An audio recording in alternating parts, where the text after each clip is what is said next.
Allô, allô, allô, allô. Bonjour, bonsoir, bonjour, bonsoir. Jour J-1, 24 heures chrono. Félix, uzali ya kosambwa. Félix, uzali ya kosambwa. Mikolo elekaka pe esilaka. Mikolo elekaka pe esilaka. Taliban, bozwaki 5 ans, bomonaki yango, ezali suka molongo. Bozwaki 5 ans, bomonaki yango suka molongo. Sombele suka bisanga. Yango lelo tokomi. Ingeta, bandeko bangai, fidèle ya greffier international officiel Bokoto. Toko umela te, toye kaka pona ko rappeler. Toye ko rappeler la Tchibiri. La Tchibiri de Félix Tshilolo. Limbondo Sabi Carbonate. Toye ko rappeler Nabino que bozwaki ya kopesa tokomi na suka ya masolo na bino Chirac Makayabo Losako Bonsoir Pangi nayebi kozana kin l'entrepreneur nayebi kozana kin faut bombela nga appartement moko Pourtant, tozoya nazanga esika ya kolala te. Chirac Makayabo, le grand entrepreneur. Est-ce que vous avez bien? Naïba Soki, son ezali bien. Salanga signe. Merci beaucoup. Merci beaucoup. Son ezali bien.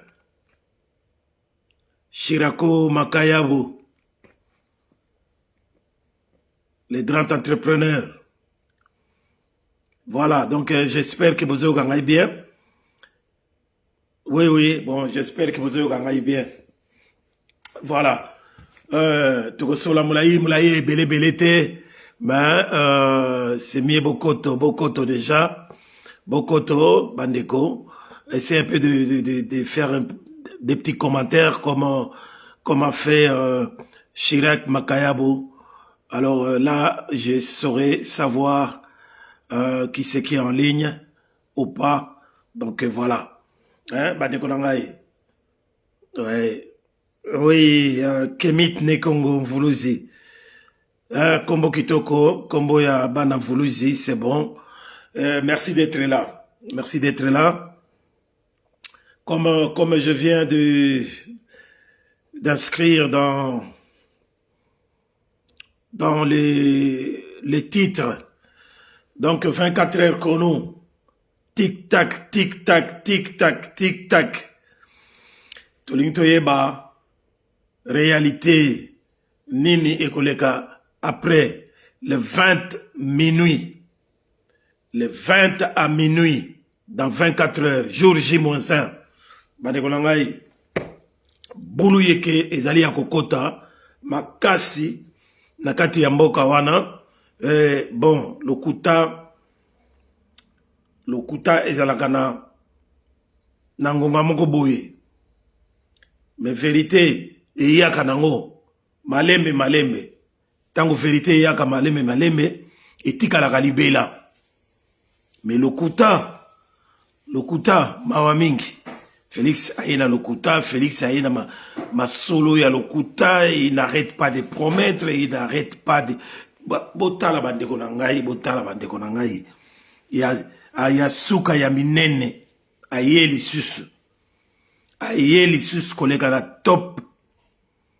top Congo FM aleki na na ba discours na yo ya betex na Sainte-Thérèse.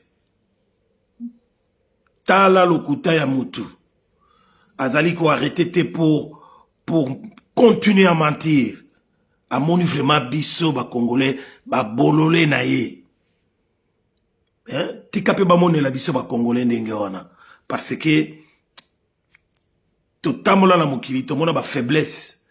Ba faible ya batu, mais neti ba quinoa. Neti ba quinoa. Je vous le dis clairement, c'est vraiment malheureux. C'est vraiment malheureux. Malheureux, malheureux. On dirait un peuple maudit.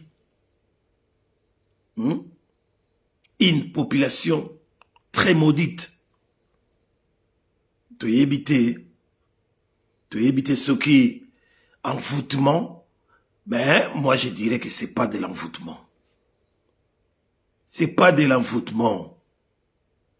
Plein de distractions dans la tête. Trop plein de distractions dans la tête. Et beaucoup d'ignorance. Bilo qu'on a tué de Salaké. S'il faut rajouter encore la peur d'avancer, la peur d'agir, la peur de faire quelque chose pour le bien général, pour le bien du pays, pour le bien de la société tout entière. Donc, Nyonso Wanezo Salake, peuple congolais, n'arrive pas à décoller, n'arrive pas à agir, à faire quelque chose pour son intérêt personnel, pour son intérêt, pour l'intérêt du peuple, pour l'intérêt général. Et il se laisse aller dans la stupidité. Tala siko stupidité nenge memibiso nzelezo memabiso. Masi Mango Oboto. Le Sakonayo, merci d'être là. Vraiment, Isa Mawamingi pona ba Congolais, ba quinoa surtout, ba quinoa, qui ne veulent pas faire quelque chose. Mais, je parie que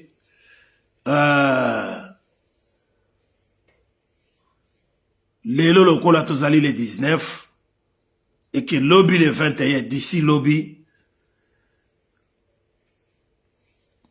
le 15 millions, le 20 000 ou les 20 millions, il y a pas quinoa, au besoin de la carte capitale, voilà, vous arriverez quand même à sortir, à faire sortir, ne fût-ce que 3 millions de personnes, 3 à 4 millions, 3 à 5 millions de personnes sur le 15 à 20 millions, Bobi Malibanda, pour chasser Félix Tshilolo. Chasser Félix Tshisekedi et son régime. Parce que Moutouana, le kuta naye, ake nangoti na suka. Moyibi naye, ake nangoti na suka. Kindoki naye, ake nangoti na suka. Il n'arrête point. Et il continue à prendre les gens pour des imbéciles, pour des idiots. Vous vous rendez compte de cela? Vous vous rendez compte? Nani mwana naye? Nani zoba naye? Donc, bandiko na ngai, biso ba oyo, tozola msabino kaka. Jusqu'au dernier moment. Tozo continuer, yako la msabino. Yako remettre bino sur les bons chemins. To tiaba vi na biso, na ba risque tout pour vous réveiller, pour vous motiver, pour to lak sabino ke boyende zalaka, mais pas l'autre là.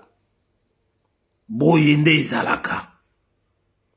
Faisons comme le Mali, faisons comme le Burkina Faso, faisons comme le Niger, faisons comme la Guinée, faisons comme tous les autres pays qui s'élèvent, qui se révoltent. On nous appelait depuis longtemps, on nous qualifiait d'une gâchette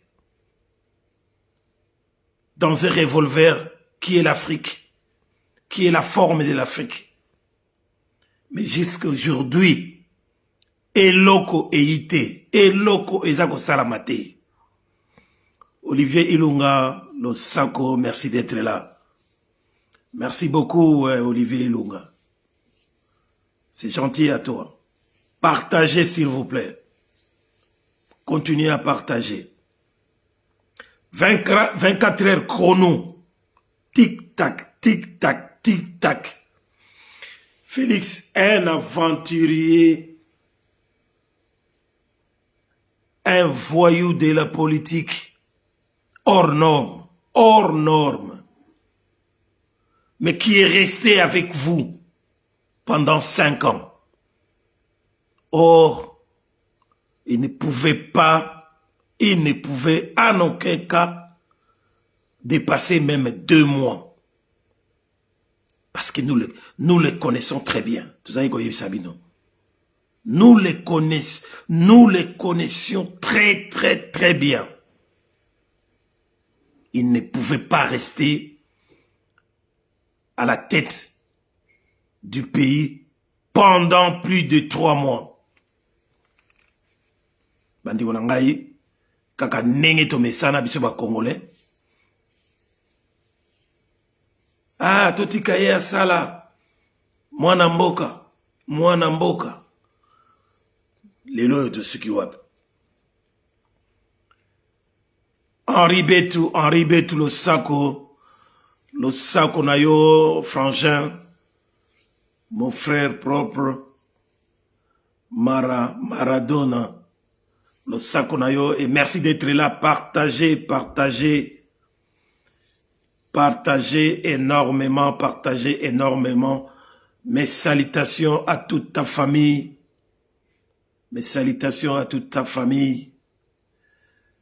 j'ai appris qu'il y a eu un deuil chez toi. Donc,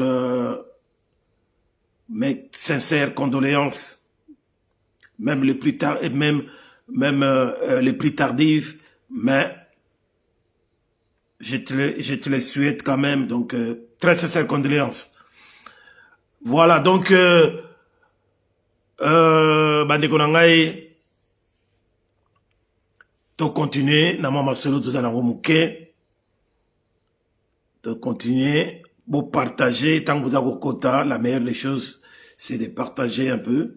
Donc, Bandeko Nangai, mbote mingi, na Marius Bayende, mubunde limboka, tozana besoin na yo Marius Bayende, moto ya l'équipe bende ya Tour Eiffel na valeur, à l'équipe bende ya Atomium, awa Bruxelles, na valeur, on est ensemble. Le sac on a Jean-Louis Mondele ya Bangwandi, Mibaramo, Roger Bamokande, Baléo, hein? Donc, le sac on a maman Nabiso, Ibale ya Zahir, maman Ibale ya Zahir, maman Ndingari, maman Déboulonné TV, maman Mongala ya Brigitte Mongala, maman Lydie Demil, maman Grace Tumba, ya Jimania TV, maman Tatiana Osango, Babunde Limboka, ya Reako News, Patrick Lokala, Ale Bolochoa, et mon frérot, honorable et déshonorable, Alain Boyo Yamama Gimboyo Losako, en direct de Makelen. On est ensemble. Bokechua Yambo, commandant Yeso, ya Unish Banj, Losako na bino nyonso. Vraiment, bande konangai, na yeka kapona koyebisa bino ke, botala makambo oyo, mwana mobali oyo, aza kozwa biso lokola, ba moins que rien azozwa biso le quoi ba zoba na ye aya ko kabola biso aye na technique ya ba tuti rwandais ndenge ba kabola ba kabola Rwanda ba Paul Kagame ndenge ba kabola Rwanda ba divisa Rwanda ba kotisa division na kati na bango ya ko kabwa na ba tuti na ba utu me ba kolomboka ezali ba utu na ba autochtone to benga ba pygmée mais bango ba tuti rwandais ba ye ba bomi ya biarimana ba sali ba kuna bango na sima ya Paul Kagame lelo oyo bango bakoma ko konzamboka wana bakomi ko konzamboka wana en ignora complètement ba utu. Ok ba utu baleki bango na population abiloko wana Félix baza kolanda yango po ya ko kabola biso muluba nyonso aza muluba te mais tango tolobaka Taliban aza muluba kaka te Taliban okukutana ba Kongo mususu baza na kati bangala mususu baza na kati batabandundu mususu baza na kati. C'est ça qu'on appelle les talibans. Les talibans, ce sont des fanaticos aveugles. Ba fanatiques oyo bazanga mutu ya malonga bango baza ko soutenir Félix Tshilolo. Ba bêtise na yenga za ko sala Kelechi Liemefuka. Le ça qu'on a eu, merci d'être là. Blaise Landana ya Blaise Kabola Babilili. Voilà donc, na 24 heures chrono, parce que Moutouango y a Félix Tshilolo, à Kanisaki qui 5 ans, ils allaient 10, 20, 40 ans. Mais tout comme une souka, 24 heures chrono, tic-tac, tic-tac. Mais à ça qu'on arrête qu'on constate, à ça qu'on arrête qu'on constate. Bunaganya, Ruchuru, Masisi, Kinshasa, Kiwanza, Bamboka wana tout ebele wana. Plus ou moins une vingtaine yaba village, yaba territoire, banini tout ça. Lelo ezala maboko anani. Lelo ezala maboko ya M23. M23 couvert par EAC. EAC na bango ya Est. Félix Kamata biso wo kotisa biso na EAC, qui n'est qu'au signé accord, n'a message qu'au signé accord à tout bout de champ, sans lire, sans comprendre, sans rien du tout. Étant donné que gouvernance n'a pas à deal, donc il a respecté les deals jusqu'au bout, jusqu'à la 5e année. Où il y a un jour mon copo ici là. Vous vous rendez compte de cela? Félix nous prend pour des idiots, de moins que rien. Puis il continue à mentir comme il respecte. Bande konangai, yango tozoyi bisa bande kona biso nyoso wana. Ye moko déjà moni yango. Oh bélection. Bélection zali azui kadi matché kuna na seni. Azui tribune ye aché kuna na seni. Aché na cour constitutionnelle. A préparé makamutu. Alors il faut même biso na bélection. Mais les loyo akanisa yiki tango azolo bandenge wana ba candidat président mususu bako se retirer ou bako replier mais a moni ke ba candidat président bango tout baketi na suka. Allez, il y a pas autre chose à faire. Maintenant il commence à utiliser ba voyou na ye ya politique ba milice na ye ya ba bondo sakina ou ba bomi na kati ya ba bomina ebele na kati ya bandundu aza ko utiliser force du progrès pardon comme ba milice lelo oyo lobby lelo oyo na ba butu ya lobby toyoki ke alingi abandi ko nommer bato ya force du progrès apesa bango ba fonction ya ba généraux ya ba colonel ya ba nini en écartant colonel wala mususu banini pour créer les désordres, pour donner des ordres mal donnés. na Kinshasa wana pona ko boma bato ko bomisa bakinoa pour faire peur, pour intimider.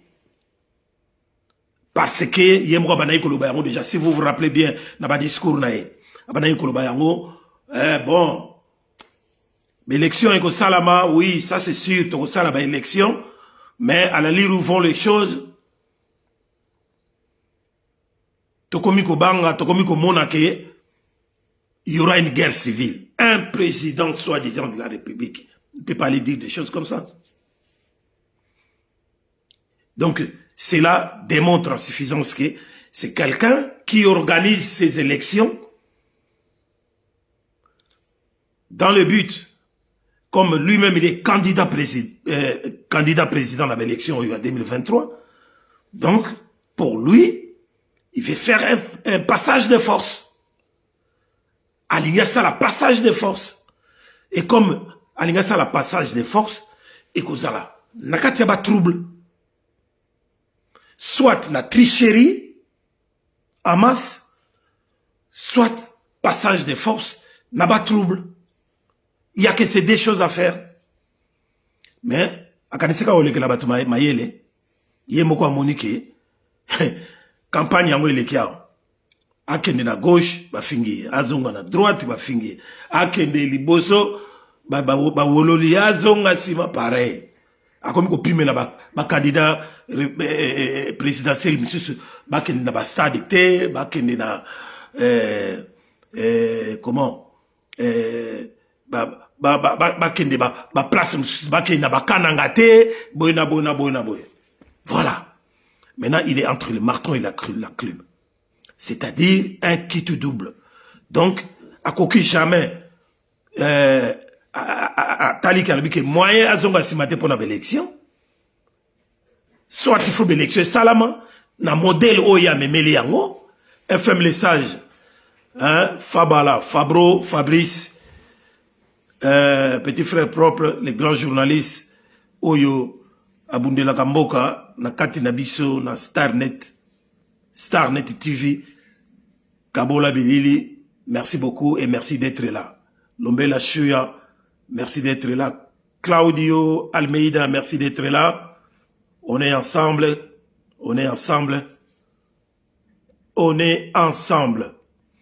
Voilà donc, Félix est croyé les plus intelligents. Nakasi ndenge, tango asinyaki badil na ye, ba ibsaki babi, osa libre de tout faire pour peuple wana zana zoba. Hein? Okene na au monike moi yalite kenda na forcing. Yepe azoyaka kibudi akene na forcing. Donc un de deux. Moi asasu na choité. A belela ki élection a sali système oyo yabandoki oyo yaba machiavéliste a sali système ona yake na mema bango na lokuta ya élection, mais à son intérieur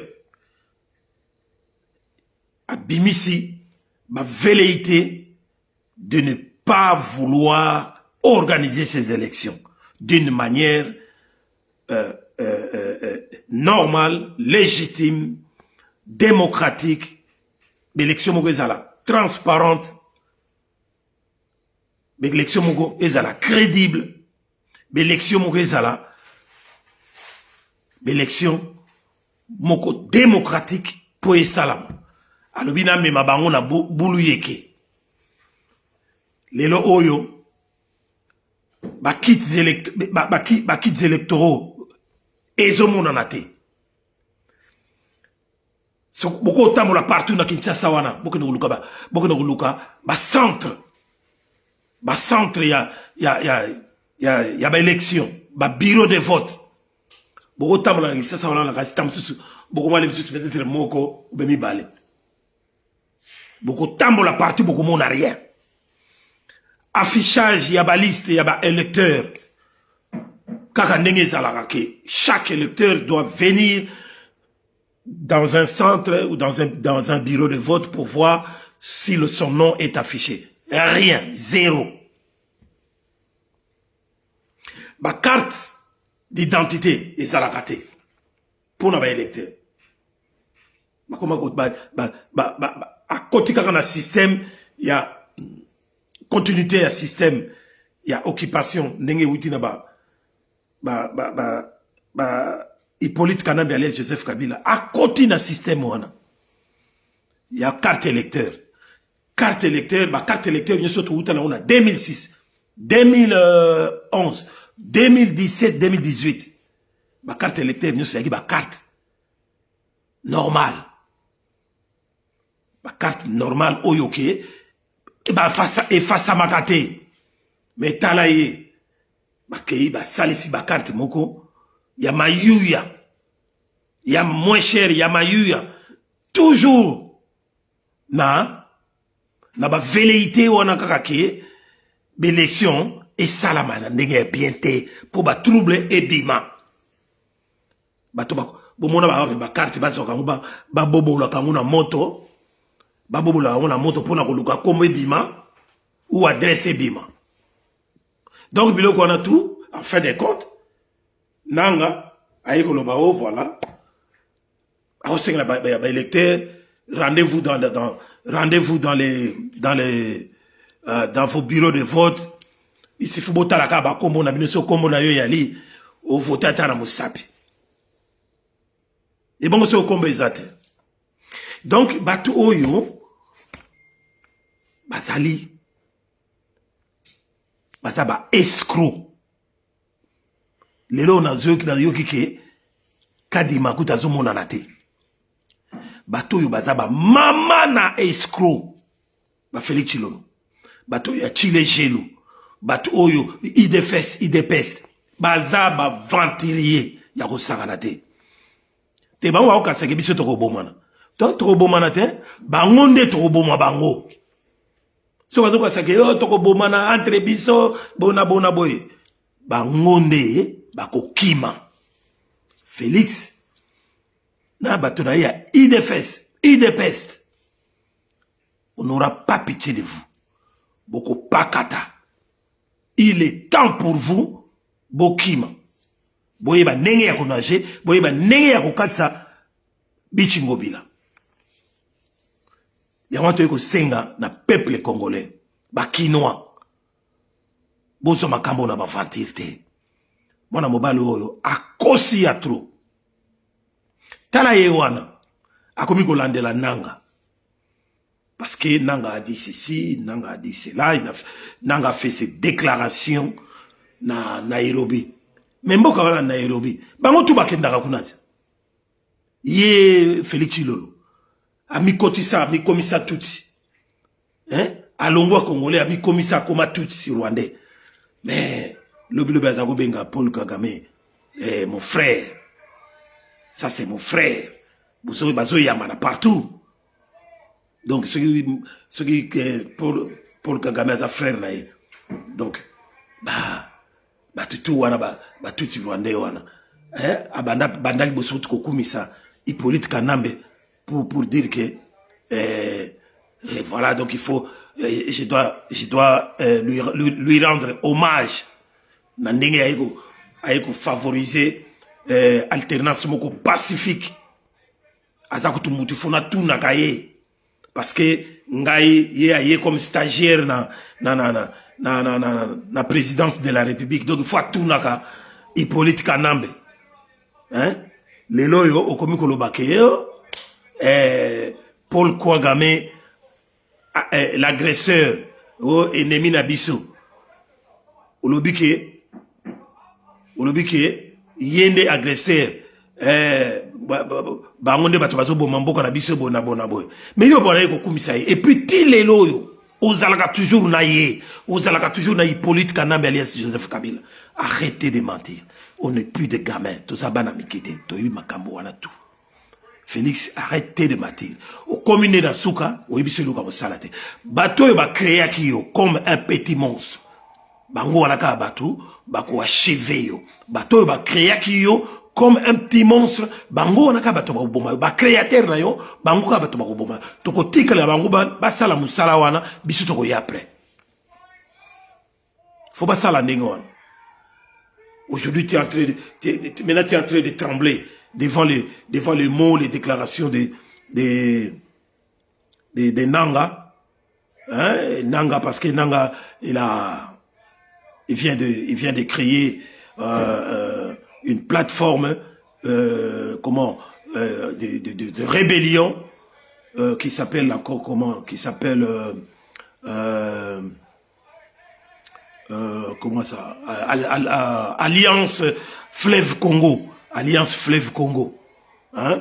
Bango comme ko critiquer yo comme ko critiquer yo créateur et nani créature na bango en disant que le pays n'est plus contrôlé, le pays est dans l'insécurité totale.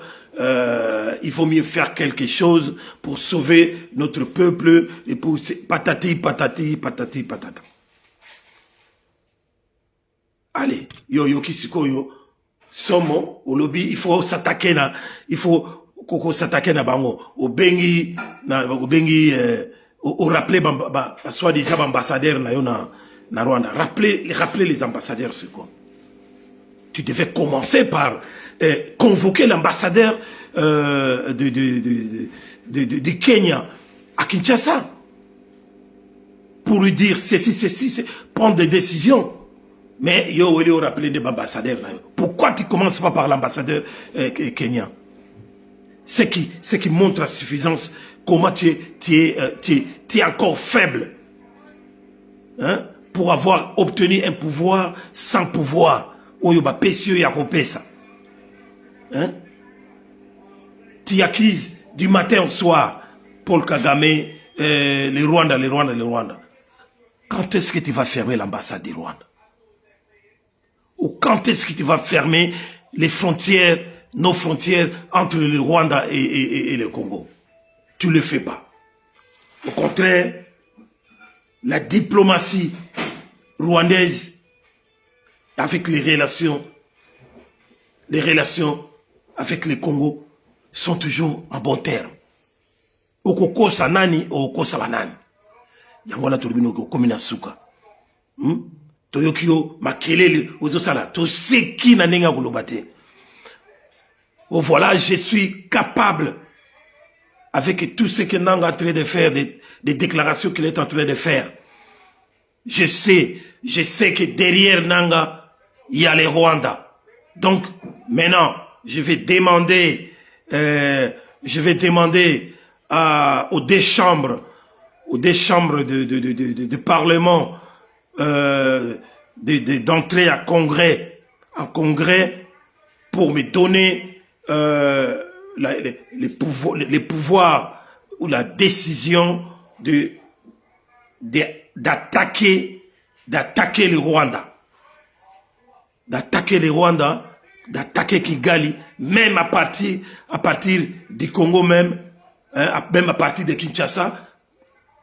Vous êtes capable de lancer des obus vers les Kigali.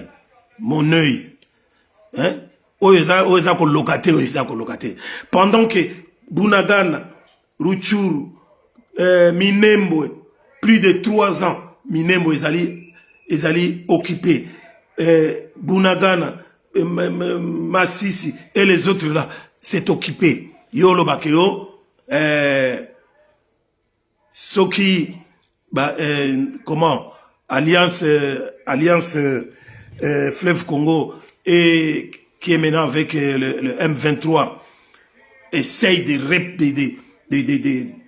d'occuper encore un autre territoire. Tu vas agir et que tu sais très bien que derrière ces groupes rebelles, il y a les Rwandais, donc tu vas lancer des obus là-bas. Mais Banda Kalawana, Mboka na biso ebele na tangiawa, ezali sous-occupé par la M23, par le même EAC, par le même Tutsi, Rwando-Ougandais, Vandeliango, au Salakelo comme côté, les loyers vous prenez les gens pour vraiment des imbéciles, hein? Vous pensez pouvoir récupérer comme tu es à la recherche des voix, hein, des gens pour, du peuple pour te voter, pour voter pour toi. N'importe quoi. N'importe quoi. N'importe quoi. Bah, Kinoa, Bolanda Tata Wanate, c'est un aventurier jamais vu. Bolanda ete, azako kosa bino na nenga mukete, azako kosa bino na nenga mukete, tellement qu'Azali allait dans la quête des électeurs. Oyo alingi bazala favorable na ye azako kosa n'importe quoi et moi si na ye na sima kuna azako denda azako sauter azo sepela. C'est fini. Le peuple congolais n'est plus dupe. Le peuple congolais ne sera plus dupe. Donc toye ko senga na bino bo benga na tatawana apaka tambangu baboye partout. Même na Kasaï, Baboye est partout. Partout, il y a partout.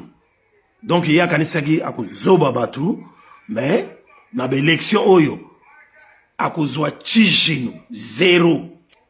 À cause de Elo côté. À cause de Elo côté. Donc, pour naïe, solution éthique, passage en force. Passage en force, c'est-à-dire, il faut créer des troubles. Quand on a le baki, a même un trouble, a créé des troubles. Mais ne craignez rien, bandikolangay. Ceux qui vous continuent à nakobanga, toko sala ilo comme côté. Tozali batu oyo, tobonga maga déjà. Na butu ya, butu, bozela butu ya lobité. Et puis, ceux qui l'élection est salami. Ceux qui l'élection est salami, soi-disant. Parce que ce qui est légué au salami peut-être dans moi centre amiqué centre kaga moko bureau moko boye que pour ça l'assemblant parce qu'azobanga pe que à kota en contradiction na ba loi constitutionnelle parce que il est dit dans l'article 70 de la Constitution que le président de la République doit organiser ou faire organiser les élections chaque 5 ans. Bon, ça c'est une interprétation qu'ils sont en train de faire.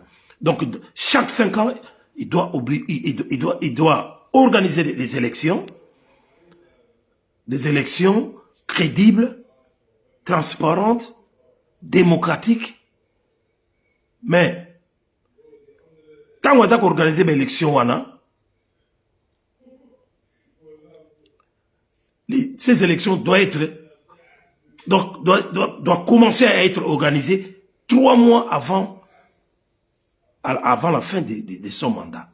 Alors, ce qui a organisé en voté et que mandat wana est commis pene azali mutumoko pene ya kosila azali mutumoko il faut la sanctionner.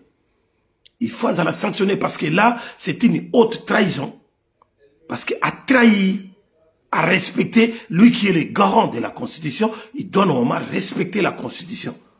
Donc ce qui est salamité vous allez accuser de haute trahison.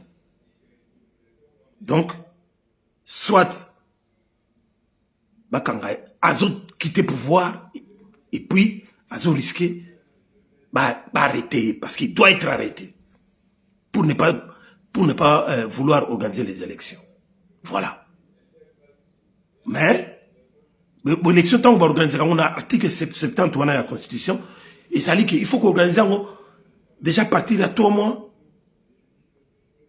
jusque on dit aussi que le président en place doit rester en fonction, en exercice, jusqu'à l'arrivée, jusqu'aux élections des nouveaux présidents élus. Voilà, je pense que c'est ça. Le président en place doit rester en fonction jusqu'à l'élection des nouveaux présidents élus. Or, avant que ces présidents-là soient élus, déjà, l'élection est déjà organisée, il faut l'élection et salama. Donc, normalement, l'élection fait salama le 20. Mais l'élection fait salama le 20 oyo. Comme ça, il peut permettre à Félix Tshilolo de rester en fonction 10 jours après, en expédiant les affaires courantes. Comme ça, l'autre président qui est élu par le peuple n'est à quoi remplacer. Voilà, c'est comme ça en quelques mots. Bon, j'ai fait une interprétation, ce n'est pas vraiment ça parce que là, on a tout parce qu'il y a peu de temps, parce que cette constitution-là, c'est une constitution qui a été ils ont beaucoup donné l'avantage aux étrangers qu'à nous-mêmes. Voilà. Donc on dit tout à la pénalité, tout ça la projet que plus tard on doit passer par la 4e République et changer, tout changer. Voilà. Donc Blaise Landa là, le Sako, Jobine Kaka, mon ami de tous les temps, le Sako, merci d'être là. Michel Olungu, toi également, merci d'être là. Partagez s'il vous plaît. Esmeralda Miranda, merci beaucoup, merci d'être là. Le Sako, le Sako, Mamana Pinto, le Sako, et merci d'être là. Bande Gonangai, voilà ma kamboyo, tout ça kolo banabino, butuna moi, yango wana, toyi kaka lelo pour toyi sabino ke. Bomi constaté, le pouvoir a toujours été quelque chose appartenant au peuple, mais pas aux individus. Le pouvoir appartient au peuple. Et là, les Congolais, le pouvoir vous appartient. Le pouvoir n'appartient pas à un individu. C'est le peuple qui a le pouvoir et qui le donne, qui choisit quelqu'un, hein, il choisit quelqu'un à qui il a mis toute sa confiance pour que la personne puisse gérer à bien les affaires de l'État. Voilà. Donc, pouvoir des Arabes, peuple. Pouvoir des Arabes, il y a Moutoumoro quelqu'un qui te Félix a un pouvoir. Félix a un pouvoir, pouvoir sans pouvoir. Parce que, il n'a eu aucun mandat. 5 ans, on a salagi, il a mandaté. Mandat, il a un peuple. Comment lui veut vous demander encore un autre mandat? Parce que, Oyo ya liboso, 5 ans, il a sali. Peuple me tapait ça qui était. Peuple me tapait ça qui était. Comment il va vous demander un deuxième mandat? Il doit les demander à ceux qui lui ont donné les soi-disant premier mandat. Ce n'est pas à demander au peuple. Pour dire que c'est un aventurier. Il ne comprend jamais rien. Azakoya Mobulu. Pe Azokende Mobulu. Pe Alinga Bimela Mobulu. Ah mais non. Trop c'est trop. Ce pays-là doit être bien gouverné. Nous ne sommes pas obligés de continuer à vivre dans ce pays-là, toujours sous une gouvernance de médiocre. Toujours Namboka wana to tambolaka na gouvernance ya médiocre. Non, jamais. Il est temps de dire stop. Alors quand il faut dire non, c'est non. Peuple est boyant à pouvoir. Pouvoir des Arayabino. Bon, Monique Mouto ya sali limboka te, c'est pas la peine à zonga les susouana. Donc pouvoir des Arabisou peuple, et il faut tobimana balabala s'il faut. On vous a donné l'article 64. Dans cette même constitution, il y a l'article 64 de la constitution qui permet à chaque citoyen d'entre vous, hein, de mettre hors d'état de nuire ces présidents-là, c'est quelqu'un-là qui veut prendre le pouvoir par la force ou l'exercer en dehors, l'exercer en dehors, il y a ma prérogative, oyo, constitution épaissie. Voilà. Donc l'article 64 est là pour mettre hors d'état de nuire Mutuluko Félix Chilolo. Nami nito nenga salisiko. Le coup la boy ko organiser l'élection. Le coup la tout monde n'a nous clair dans la élection. Il doit être frappé avec ça. Il doit être châtié, pourchassé par cet article-là, 64 de la Constitution. Voilà donc, Malobalanga Yasuka, peuple congolais, pouvoir est dans la Maboko Nabiso. Le pouvoir est dans la rue.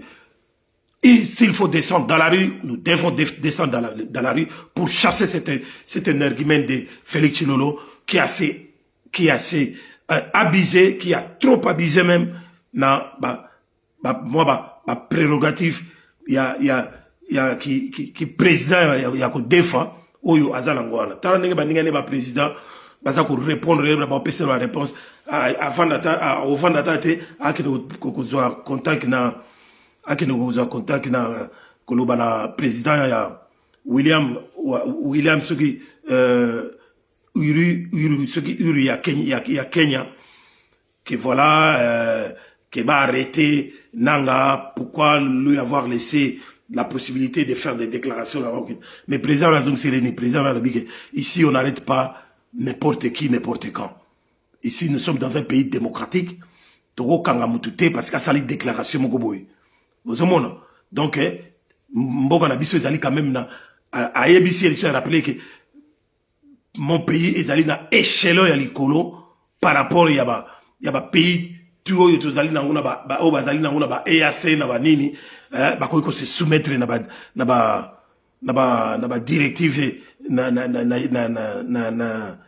ya Chilombote tala ndenge baza ko yokse soni partout pour dire que c'est un président faible, hein, un président sans allure, président moko boye, oyo bazako sakarane partout, lelo nuko sa subatu pour na campagne na nuko sa batuke, oko s'attaquer na Kigali, même à partir de Kinshasa, que armée na yo, ils sont capables d'utiliser banini, armes moko sophistiquées pour attaquer Kigali. Dis n'importe quoi. Toyebike Ozalakanayo, na Paul Kagame, vous êtes toujours des frères.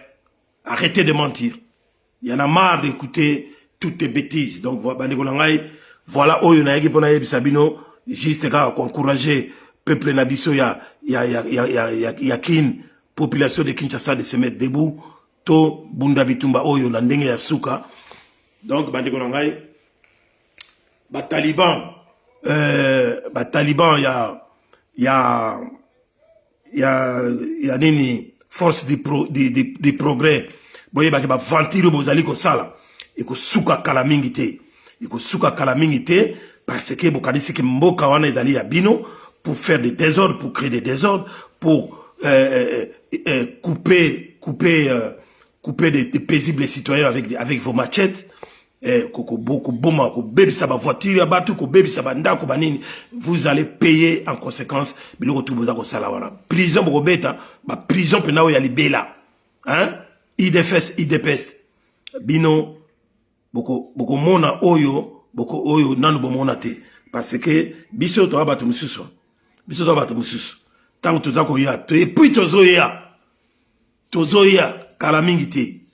Toko ya na mboka wana. Et tout ça chargé Nabino. Voilà donc bandiko nangai Hélène Makolo ya Hélène maman Nabana lo sako, merci d'être là. Partagez s'il vous plaît, na suki wana pona lelo ezalaki kaka to solo la muke pour 1 heure de temps. Je pense que to komina suka Tokomina Souka, Marius Bayende, Tokomina Souka. Bon courage à toi, Marius Bayende. On est ensemble. Voilà, Clément Likele, le Sako. Fizo Kamba, le Sako. Beya Jobine Kaka, le Sako. Béatrice Lokwa en direct de Eindhoven. Béatrice Lokwa, yayo yango ana JBS, Losako, Tokomi Malasima, partagez les directs. Partagez les directs. Oui, Olivier, biso toloba yango banakala. Bato bandi marate que toza ba prophète. Mais toza ba prophète ya solo. Donc, toloba yango élection ekozala te. Yango ebomoni. Binomo bomoni. Ba semblant ya Félix. Hein? Dans l'entretemps. Azo ebisaka kadima. Ndima kaka. Élection zali. Mais elo mozo salamate. Ba komi avec plus d'1 milliard de dollars oyo ba zoa. Balia na mbongo kala. Balia na mbongo kala. Et comme si ko ba lukaka ba vie ya kodefa. Ba yoki ce que Égypte tindel bango ce qui ba vie mi balé. Mais il faut compter combien de bureaux de vote. Plus ou moins 80 000 bureaux de vote. Mboka wana un petit continent dans un continent. Ba okokisa makamwa na ndenge nini. Hein? Et puis, bon, on a wapi. Voter salama, élection salama, mais, ba territoire, ils ont occupé. L'élection salama. Tout ça, ça fait des calculs. On a fait des calculs, on a vu que il y aura rien qui pourra marcher. Donc, l'élection, ça a été Félix Akanisaki. A koleka ndenge ya ba aventure, ndenge ya a koleka ndenge ba trouble, a leka na yepo, asa la glissement. Au monde loko ya kina mobilo no ya kina mi balé. Ezaki, l'élection ou glissement, hein, ou glissement et salama, hein, par la force, par le passage en force. Voilà. Mais, au kuzoba batinyo sote, makambu tout wana e ebani. Na bato ba chaki yo wana, na bato ba pese que na bato tout wana baza contre yo.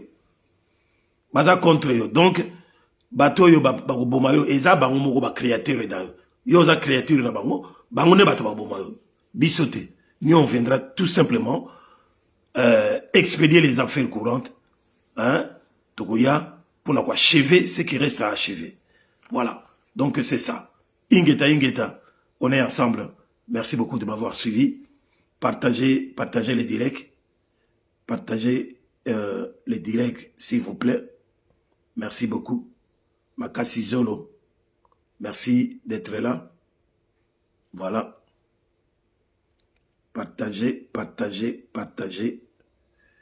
Blaise Landana, Moussala Yangwana, Ingeta, Tokomimbala Sima. Voilà, Nasuki Wana, Nasuki Wana, Nzambia Pambola Bino, et au prochain numéro. Ciao.